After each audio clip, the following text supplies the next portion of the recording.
Story 1. The Bleecker Street knock. I know how it sounds. A pizza delivery gone wrong. But listen, I don't joke about things that almost killed me. Or at least, I think they almost did. It's hard to explain. I've lived in a cramped studio on Bleecker Street for 3 years. The kind of place where the fridge hums louder than your thoughts, and the walls are thinner than the excuses I make to avoid going out. I like the rain. I like ordering food and not speaking to anyone. That night was perfect for both. The pizza was from a place I don't usually pick. Greasy. Overpriced. Whatever. I ordered it anyway.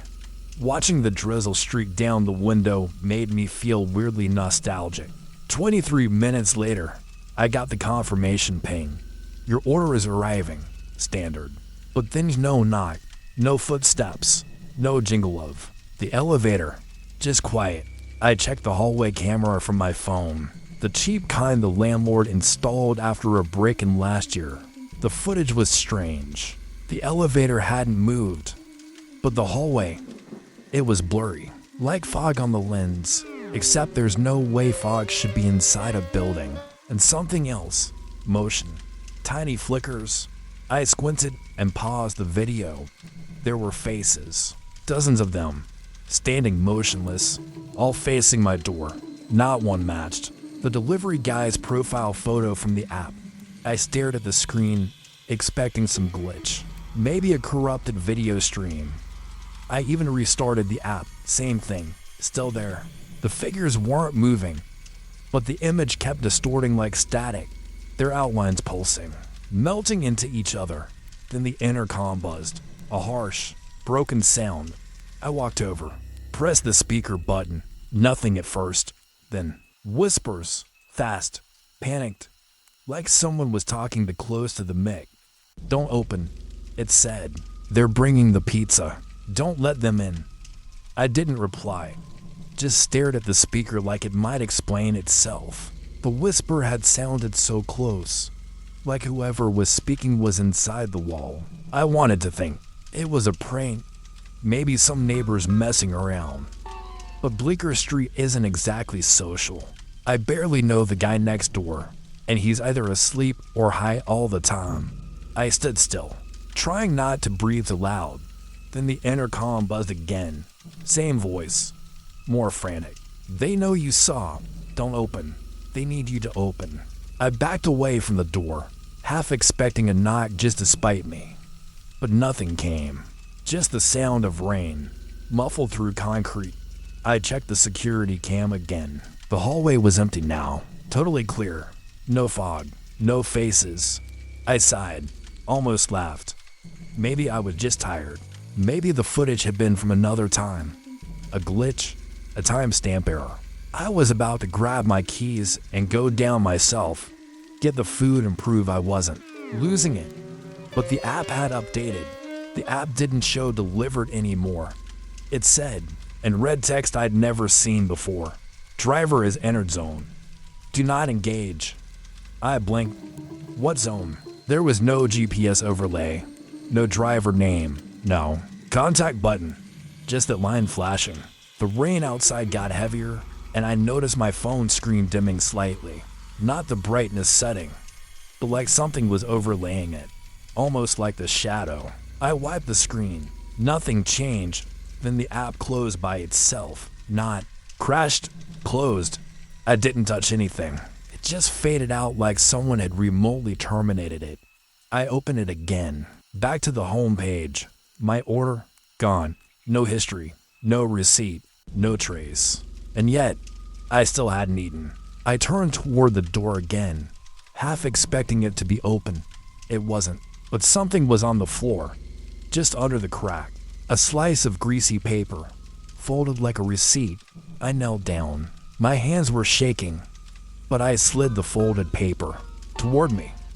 It wasn't a receipt. It was a torn fragment of something older, yellowed, damp, greasy. There was handwriting on it, smudged but legible enough. You already let them in. My stomach dropped. I hadn't opened the door, not even once. My locks were still latched, the deadbolt untouched. I turned back toward the living room, and for a brief second, just a fraction, I thought I saw someone standing in the reflection of my TV. Tall, still, wrong.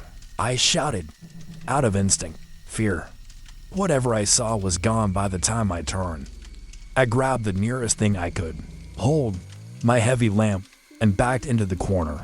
My phone was still on, but the camera feed had frozen, not paused, just stuck. Like time had stopped. The hallway still looked empty, yet my door handle was twitching. Slight, rhythmic movements like fingers gently trying to grip from the other side. I wanted to scream, to call someone, but what would I say? My pizza order came with a glitch in reality. Who do you even call for that? I pulled the lamp cord out of the wall, wrapped the base with both hands, and tiptoed to the door. Not to open it, just to listen. The twitching had stopped. Everything was still, but the air smelled wrong. Sweet, cloying, like spoiled syrup. I checked the peephole. Nothing. Then, out of nowhere, my hallway light flickered, not the bulb. Above me, the one outside, on the other side of the door. I stepped back fast. That light's motion sensor only triggers when someone's there. Still, nothing on the camera. Still frozen.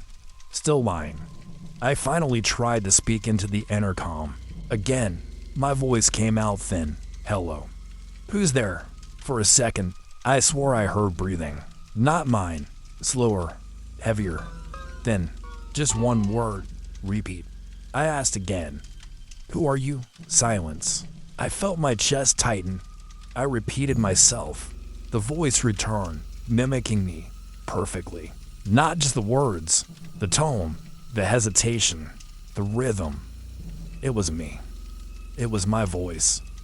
But it was coming from outside. I backed away from the intercom, heart pounding. My own voice echoed in my head, twisted, detached. That wasn't me. I knew it, but somehow, it knew me. The studio lights dimmed for just a second, not flickered, dimmed. Like something was drawing power, siphoning it, then my phone vibrated. One last message. No sender, no app, just plain text across the screen. They used the address, not the door. I didn't understand, not fully. Until I looked around. My apartment wasn't mine. Not anymore. The shelves were rearranged. Photos reversed. A chair I never owned in the corner. Subtle things. Impossible to explain. Like reality had shifted sideways. I'm still here, I think. But nothing feels right. And every night since, to 41 a.m. sharp, there's one knock, never louder than a whisper. I don't open. I don't breathe. I just wait. If you've ever lived near Bleecker, if you've ever had food arrive and no one knock, please tell me. Please. I need to know I'm not the only one. Story 2, Venice Beach Loop. I don't scare easily. I once slept through an earthquake, missed a home robbery, and laughed my way through horror movies since age 10. So when I sublet this Venice Beach apartment for spring break, I didn't blink. At the creepy vintage intercom built into the wall, the place was dated, but decent ocean breeze. Thrift store furniture, and just enough character to feel artsy. I was looking for peace. Maybe a little inspiration for my film thesis. Not ghost pizza delivery. The first night, it rang at 2:13 a.m. I thought it was a prank. Maybe some stoner neighbors messing with a new guy. I answered, groggy and annoyed, ready to cuss someone out. But the voice was soft, polite. Is the pizza still warm? I almost laughed. What pizza? I hung up, rolled over, and chalked it up to Venice weirdness. But it happened again. Same time. Same voice. Always asking for the pizza. Always calling me the one who moved in. By the third night, I left the intercom off the hook. Thought I was clever. But at 2:13 a.m., it rang anyway. That soft, chime like a dinner bell, followed by the question, is the pizza still warm? The voice sounded closer this time. I didn't respond. I just sat upright, pulse hammering, staring at the intercom as if it might answer itself. I didn't believe in ghosts. Still don't. But that thing shouldn't have rung. It wasn't even connected to the building's main system. I checked with the landlord the next morning, said it was disabled years ago. That should have been enough. I should have packed and left. But instead, I got curious. That voice wasn't aggressive, wasn't threatening, but something about how it paused, just long enough to make me feel watched, made my skin crawl.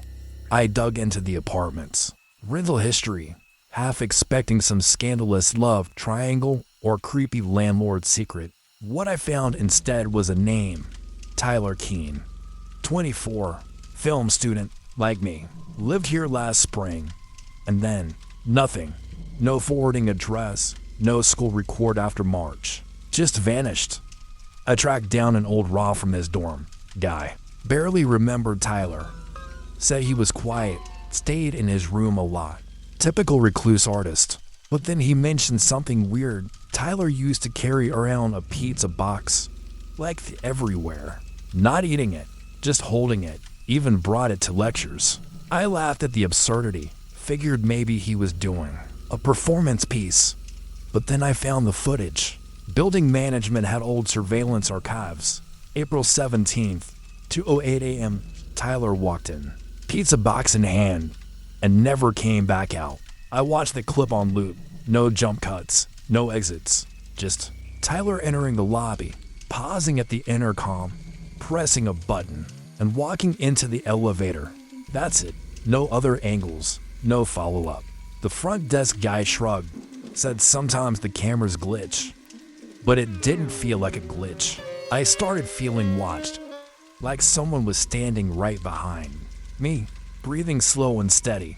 That night, I left the intercom off again, and at 2:13 a.m. it rang. I didn't pick up that time, just stared at the blinking red light above the speaker as the voice repeated the question, soft and almost disappointed. Is the pizza still warm? No banging, no footsteps, just silence after that. I didn't sleep. I stayed up researching old forum posts, archived Reddit threads, anything with Venice Beach and intercom weirdness. A few posts came close, stories about units being still occupied after tenants left, but nothing concrete, nothing about Tyler. Still, the paranoia grew. I started covering the intercom with duct tape. It didn't help. I needed answers. I cornered the building's oldest tenant, a retired photographer named Bill. He lived in Unit 4B, 2 doors down. Said he remembered Tyler's sort of. But what stuck with him was a smell. Sweet, like syrup, mixed with rot. He said it started the day after Tyler arrived. Kept getting stronger. Maintenance claimed it was mold behind the walls. Bill didn't buy it. And then he told me something that made my stomach turn. Before the smell disappeared, I swear, I saw someone else standing outside his door, holding a pizza box, just staring. I couldn't stop thinking about that pizza box. Why carry it around? Why leave it uneaten? What was inside? I started hearing soft knocks at my door. Always 3, always at 2:13 a.m. I stopped answering the intercom entirely. My appetite vanished. I kept the lights on, scanned the hallway through the peephole every few minutes. No one. But once, I swear I saw something off. A man-shaped silhouette standing just beyond the stairwell. To still, arms lowered, something cradled in his hands. I blinked, and it was gone. I started filming myself. Thought maybe I'd catch something. A voice, a knock, movement. But the footage showed more than I wanted. On the third night of recording, the video glitched. Just for a second, my screen pixelated, buzzed, and then stabilized. In the frame, me, sleeping in bed. But in the corner, someone standing by the door, head tilted, holding something box-shaped. I replayed it over and over. It didn't make sense. I live alone. The door was locked, but there he was, watching. I left the apartment the next morning, packed everything in silence, and booked a cheap motel on Lincoln Boulevard. But the feeling didn't leave. That night, at exactly 2:13 a.m., my motel room phone rang. It wasn't plugged in. I stared at it for a full minute before picking up. Nothing but static. And then, faintly, as if whispered from behind the receiver, "Is the pizza still warm?" I dropped the phone, ran to the door, locked it, but somehow, I knew it wouldn't matter. I don't live in Venice anymore, but every spring, at some point in April, I start smelling it, that sickly sweet scent like syrup, mixed with rot. I check the locks, I unplug everything, and still, something finds me. I don't know if it's tied to the apartment, or to Tyler, or to whatever was inside the box. But I know I wasn't the first, and I won't be the last. If anyone's ever heard that voice, or smelled that scent, please tell me. I just need to know I'm not the only one. Story 3. Echoes in Beacon Hill. I've lived in the same concrete showbox of an apartment for 6 years now. 5th floor. Good view of nothing. The building is old enough to smell funny, but not old enough to be charming. Most days I keep to myself. Headphones in, coffee black, and conspiracy theories muted. I don't go around spouting nonsense about ghosts or energy shifts. That stuff belongs on YouTube with grainy thumbnails and guys named Brad. Look, I know what reality sounds like. It's leaky faucets, stomping upstairs neighbors, and the fridge making noises like it's contemplating suicide. That's why I didn't flinch when I first saw him. He was standing in the hallway when I came home from work last Wednesday. Midnight shift. Lights flickering. Classic. He looked normal. To normal, actually. Black jacket, pale skin, no expression. Just facing the wall, not moving. I cleared my throat. He didn't react. I walked past him slowly. Still, no movement. I thought maybe he was drunk, or having one of those deep philosophical breakdowns people have around 2 a.m. I went inside, locked the door, shrugged it off, until I saw him again the next night. Okay, so maybe the guy is just one of those eccentric night walkers. No crime in standing still, right? But Thursday, same time, same place, except this time, his head was tilted, just enough to show me he wasn't asleep. Eyes wide open, facing the floor, not a twitch. I waved. Nothing said. Hey man, cool hobby, and walked past. But I'll admit, my fingers didn't quite work right when I tried unlocking the door. You ever get that icy ache in your knuckles? Like your body's trying to warn you before your brain catches up. Yeah, that Friday, I took the elevator, which I hate. Feels like a tin coffin. But I was tired of whatever quarter statue man was doing. I figured he'd get bored and move on. People do. Except when I got out, 5th floor, he was already there, in front of my apartment. How? I hadn't seen him in the lobby. I hadn't seen him in the lift. And there was no sound, no footsteps, no doors, just him. Same jacket, same posture, except now he was breathing audibly, like slow, wet inhales. I stepped back, but he didn't move. I turned, pretending I forgot something downstairs. Didn't look back, didn't unlock the door. I got smart. Saturday night, I stayed at a friend's place, just a couple blocks away.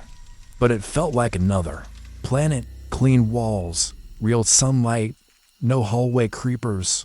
We played cards, made jokes, binge watched trash TV like humans do. I didn't mention anything. I'm not that guy. You bring up weird hallway stuff, people stop inviting you over. But when I got home Sunday morning, the corridor smelled strange, like rain and copper. And in front of my door was a single sock. Not mine, not clean, just placed there like a calling card. That night, I didn't go out. I sat inside, scrolling mindlessly, volume maxed, trying not to think about it. Around 1:50 a.m. My lights flickered. I know, cliche, but I swear, it wasn't just the bulbs. My laptop screen glitched. My phone buzzed. Every sound in the apartment flattened into static. Then, at exactly to 17 a.m., tapping, soft, precise, from the other side of the door. 3 taps. Pause. 3 more. I wanted to open it. Wanted to. Scream you win. Corridor man. But I didn't. I just sat there, heart racing, pretending none of it was happening. I told myself it was just nerves, stress, hallucinations. Maybe I was over-caffeinated. Maybe the sock had nothing to do with him. Maybe the tapping was the pipes. I even Googled auditory illusions from sleep deprivation. Lots of articles, none of them helpful. But then I found something worse. On a forum about urban hauntings. Yeah, I went there. Someone described a man seen in corridors around Vancouver. Pale face, black jacket. Always appears just after 2 a.m. One thread called him the interval. Said he never breaks posture. Said if he looks at you directly, you vanish. Sunday night, I covered the peephole. Dumb, I know. But I didn't want to see him. Didn't want proof. Then, around to 17, the power cut. Total black. No fridge hum, no Wi-Fi. Just the sound of breathing. Not mine. Not next door. Right outside the door. Long, uneven exhales. Like someone practicing how to be human. I sat with my back to the bathroom wall, holding a broomstick like it meant something. I didn't scream, didn't move, then floorboards creaked. One step, then two, then silence. Monday morning, I packed a bag and left. No plan, no destination. I just knew I couldn't stay another night on the 5th floor. I crashed at a coworker's place across the river. Didn't explain much, just said I needed a break. But something's wrong. I keep checking corners, blank walls, hallways, and last night, to 17 a.m., their bedroom light flickered. Once, I didn't sleep, just kept staring at the door. I went back this morning, just to grab the rest of my stuff, thought it'd be quick, but the corridor was different, longer than I remembered. The exit sign at the end was gone, and my door wasn't there, just wall. Scene was concrete, no hinges, no knob, no number. I think he moved in. If you've ever seen him, that man, in the corridor, I need to know. I need to know he doesn't just follow me. Please, say something. Story 4, Times Square apartment 3A last Thursday. That's when things shifted. I got home late after a brutal audition that ended with the casting guy saying I had a forgettable face. I dropped my bag, kicked off my boots, and ordered a large pepperoni to feel something. My buzzer rang 40 minutes later just once. I walked to the intercom and pressed the speaker. No voice, just faint static. I opened the front door. No one, no pizza box left behind. But when I turned back toward my apartment, something caught my eye on the floor near my doorframe. A VHS tape, black, unmarked, except for one label scribbled in red Sharpie. Apartment 3A, pizza night. I don't own a VHS player, hadn't seen one since high school. But somehow I knew I needed to see what was on that tape. Like, it was meant for me. I scoured a few pawn shops the next morning and found an old Magnavox player for $20. It smelled like burnt dust and disappointment, but it worked. I brought it home, popped in the tape, and sat cross-legged on the floor, staring into static until the image blinked in. The frame was jittery, washed out in yellow hues, but unmistakably me, sitting on my couch, laughing, eating pizza. But the furniture was different, the walls were bare. And I was wearing clothes I didn't recognize, an olive green hoodie and red flannel pants. The kind I wouldn't be caught dead in.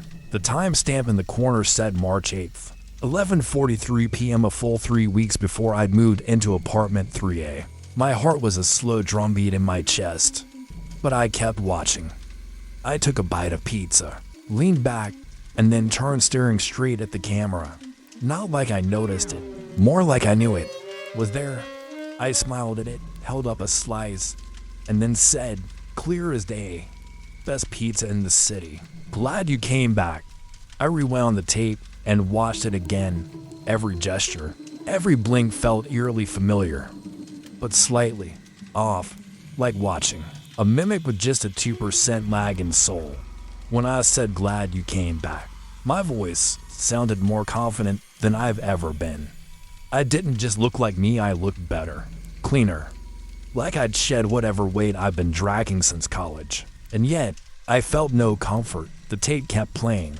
The camera panned slowly toward the window, catching the reflection of someone standing behind the couch. But no one was there. I paused. Rewound 10 seconds. There it was again, the brief flash of a silhouette, not a shadow, a presence. I stood up and looked around my apartment, convincing myself it was just a trick of the grainy footage. But then I glanced toward my door. Something had changed. The VHS tape was no longer on the floor where I dropped it. It was back in its case, on the shelf, a place I hadn't put it. That night, I slept with the lights on. Every creak from the deli below sounded like footsteps in my hallway. Just past 3 a.m., I woke up to the smell of garlic and oregano light, fresh pizza wafting through the vents. I hadn't ordered anything. I walked to the kitchen, half expecting a box waiting on my counter. Nothing. But when I opened the fridge, a single slice sat on a plate. Pepperoni, warm, steam curling from the cheese like breath. I didn't touch it, not out of fear but respect. That slice had arrived from somewhere I didn't understand, and part of me believed it wasn't meant to be eaten. Instead, I went back to the tape. I needed more clues. I fast-forwarded past the couch scene, and the static gave way to a new clip. My apartment, dark except for the glow of the television. The same me dressed in that flannel stood in front of the screen, whispering. The sound was distorted, but one phrase came through clear. Don't let him leave. He's almost ready. I shut off the tape and sat in silence. My apartment felt smaller, like the walls were inching inward. I tried to retrace everything. The tape, the slice, the whisper. Was I losing grip or finding something buried? A memory not mine, or maybe not only mine. I glanced at the fridge. The slice was gone. Plate clean, still warm. I never heard the door open. I moved out the next morning, left the VHS on the kitchen counter, and locked the place without looking back. But sometimes, late at night, when I walk past a deli near Times Square, I catch that scent garlic, oregano, faint heat in the air.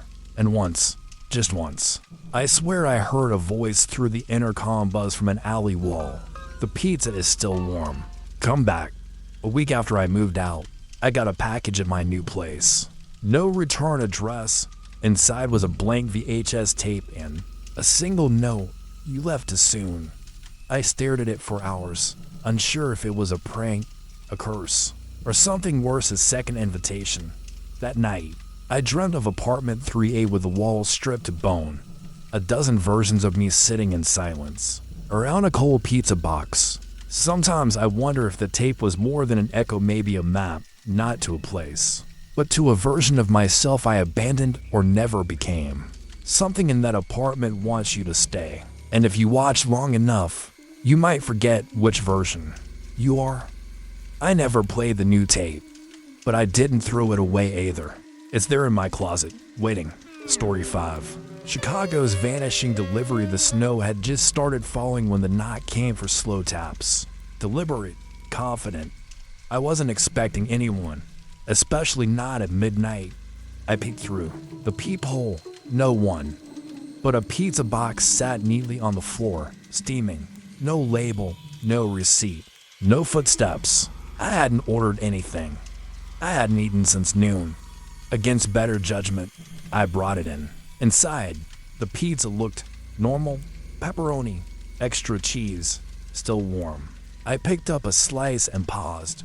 Something wasn't right. Under the slice was a note. Thank you for inviting us. I looked around. No one. The hallway was empty. I closed the door, locked it, took a bite anyway. That night, the dreams came hard, sharp teeth, chewing sounds, laughter muffled by tomato sauce. When I woke up, there were crumbs on the pillow and red smears along the mattress sauce. I checked my phone to see if maybe I drunkenly placed an order. No history. But there was a new app icon. A slice of pizza with eyes. I didn't download it. It had permissions. All of them. I tried to delete it. Nothing happened. No uninstall button, just an option labeled offer more. I tapped it and my lights flickered. Every bulb in the apartment pulsed once, then went dark. When they came back, the box was gone. In its place, another note, almost enough. The next night, I left the door open. I don't know why. Maybe part of me wanted answers. At 3:17 a.m., the tapping returned, slow, rhythmic. Not on the door this time, but the floorboards beneath my bed. I held my breath. A shadow moved across the hallway. I got up, stepped out, saw nothing except the box again, bigger this time. Inside, no pizza, just teeth, small, white, lined like pearls in a velvet display case. Human, I thought, but too many. The app blinked. My phone vibrated. Another message. We like the taste.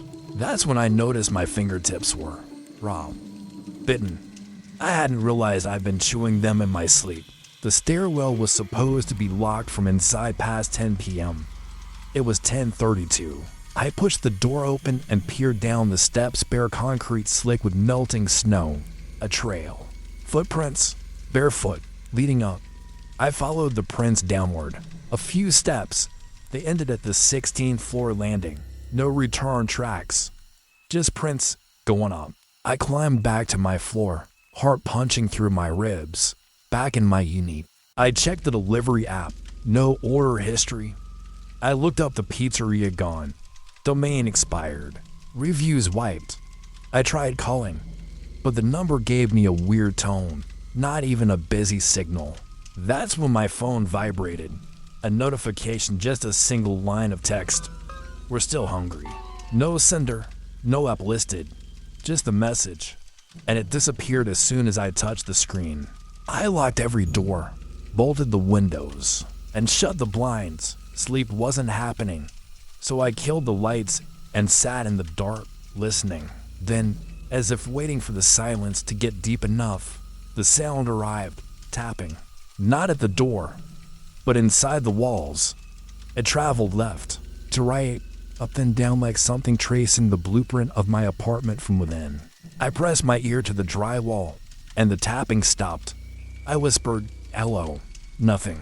I backed away. It resumed. The TV flicked on by itself. Static. Then that same pizza logo blinked on screen, red dripping letters, melting like cheese. It pulsed once. Then the words appeared underneath it. "You invited us." I yanked the plug from the wall, but the screen stayed lit. My reflection stared back at me. Except, it wasn't mine. Same face, but the eyes were wrong. Hungry, I ran into the hallway. The footprints were back. This time, they led away from my door down the corridor, toward the stairwell, but the prints were getting larger, more distorted, like whatever made them had started to change. At the stairwell door, they vanished again. I hesitated. Something was humming behind the door. Low. Hungry. I didn't open it. Instead, I turned and saw a pizza box sitting at the threshold of my apartment. I hadn't heard it placed. There. No knock. No footsteps. Just the box. I lifted the lid slowly. No food inside, just a folded note. Soaked in grease. For words. Handwritten. Shaky. Thanks for the invite. That was the last time I ever used the delivery app.